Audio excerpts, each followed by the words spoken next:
à abertura do centenário do nascimento de José Saramago, hoje, dia 16 de novembro de 2021, realizar-se-ão em mais de 100 escolas básicas de Portugal e Lanzarote sessões de leitura do conto A Maior Flor do Mundo.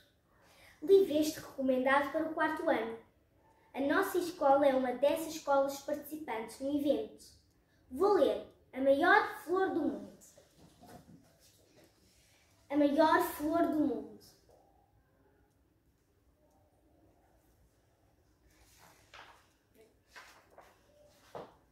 As histórias para crianças devem ser escritas com palavras muito simples, porque as crianças, sendo pequenas, sabem poucas palavras e não gostam de usá-las complicadas.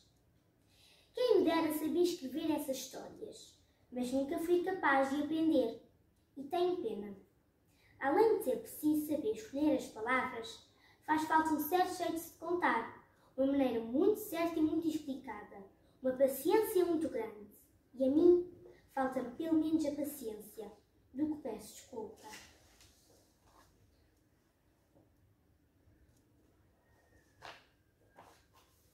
Se eu tivesse aquelas qualidades todas, poderia contar, com pormenores, uma linda história que um dia inventei, mas que assim como a valer.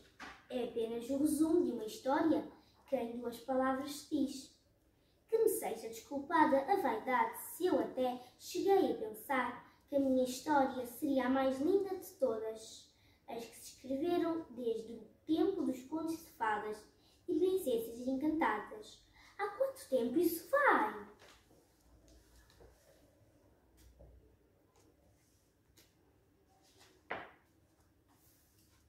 Na história que eu quis escrever, mas não escrevi, havia uma aldeia. Agora vão começar a aparecer algumas palavras difíceis, mas quem não souber deve ver no dicionário ou perguntar ao professor. Não se temam, porém, aqueles que fora das cidades não concebem histórias nem sequer infantis. O meu herói menino tem as suas aventuras atrasadas, fora da sossegada terra onde vivem os pais. Suponho que uma irmã, talvez um resto de avós, uma parentela misturada de que não há notícia.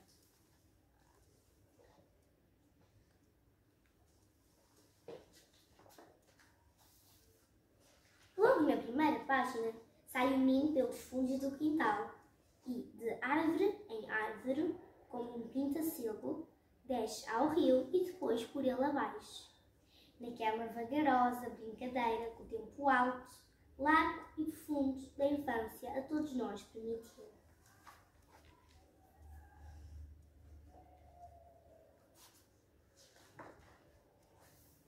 Em certa altura chegou ao limite das terras até onde se aventurara sozinho. Dali para diante começava o planeta Marte, efeito literário de que ele não tem responsabilidade, mas com que a liberdade do autor acha poder hoje aconchegar a frase. Dali para diante, para o nosso menino, será só uma pergunta sem literatura. Vou ou não vou? E foi.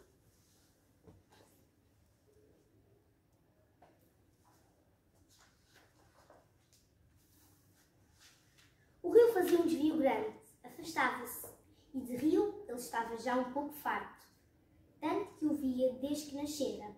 Resolveu cortar a direito, pelos campos, entre extensos olivais, ladeando misteriosas sebes cobertas de campainhas brancas, e outras vezes metendo por bosques de altos freixos, onde havia clareiras macias sem rastro de gente ou bicho, e ao redor um silêncio que zumbia, e também um calor vegetal, um cheiro de cal sangrado de fresco como uma veia branca e verde.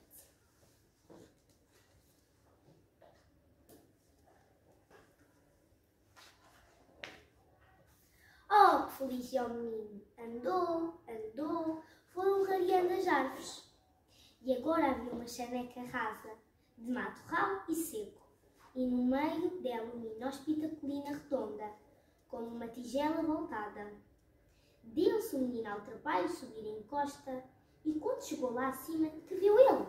Nem a sorte, nem a morte, nem as favas do destino.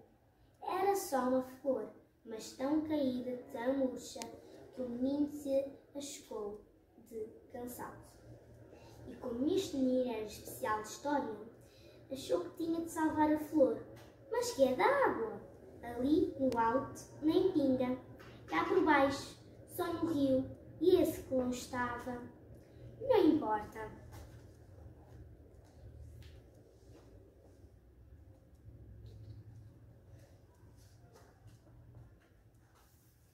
Desce o menino a montanha, atravessa o mundo todo. Chega ao grande rio Nilo. No côncavo das mãos escolhe quanto de água lá cabia. Volta o mundo a atravessar, pela vertente se arrasta. 3 gotas que lá chegaram. Bebeu-as a flor sedenta. 20 vezes cai lá, 100.000 viagens à lua.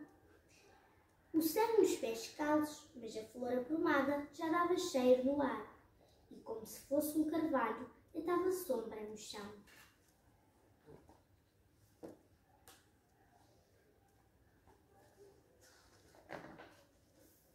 O menino adormeceu debaixo da flor. Passaram as horas e os pais, como é costume nestes casos, começaram a afligir-se muito. Saiu toda a família e mais vizinhos à busca do menino perdido e não o acharam.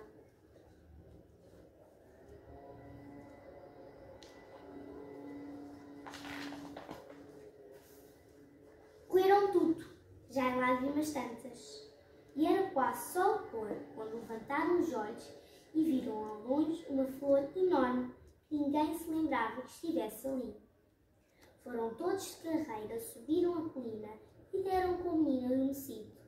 Sob ele, resguardando do fresco da tarde, estava uma grande pétala perfumada com todas as cores do arco-íris.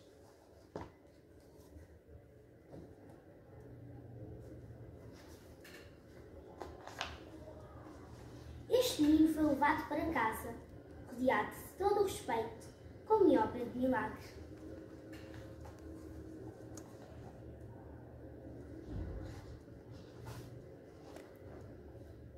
Quando depois passava pelas ruas, as pessoas diziam que ele saíra da aldeia para ir fazer uma coisa que era muito maior do que o seu tamanho e do que todos os tamanhos.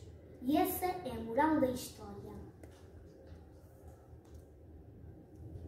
Bem,